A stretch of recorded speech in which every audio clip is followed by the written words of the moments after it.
Magkatapos ng sidecar na yan. Ayun, bata ko. Yan na. Ayan na, ayan na. Oh, ayan na. Yan, oh.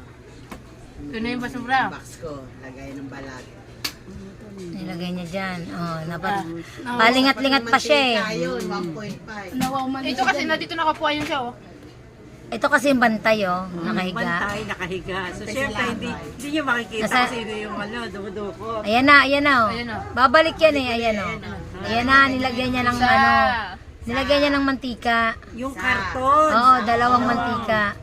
Ang ano talaga ng mantika ko, masyado pa pang aki. Ang mahal kasi ng mantika. Kasi, babalik pa yan. Kasi sabi nung pulis, kasi ma'am yung mantika mo, hindi pa na isasalang mainit na.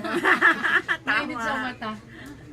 Tataka ko Tsaka meron na hindi. pa yung tray. Ang mahal na ng mantika. Babalik pa yan. Ewan ko, meron na Babalik ng pa tray. yan. Kukunin niya yung tray na nilagay sa basurahan. Tatakpan niya pa. Yan.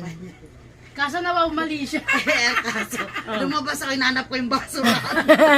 Nakita ko, ba't nandito? Pagtanggal ko, tangina may dalawang mantika. Magkasunod lang kami. Kasi basurahan ni ate yun eh. Basurahan ko yun dito. Gusto ko wala akong record eh. Para may record ako. Pag nahuli namin siya ulit, ayan na. Sabi ko pa na, Nakakaawa talaga sa totoo lang yung mga Babalikan bukas dito. matatanda. Sure ako. ay sabi ko pa, Balikan bukas.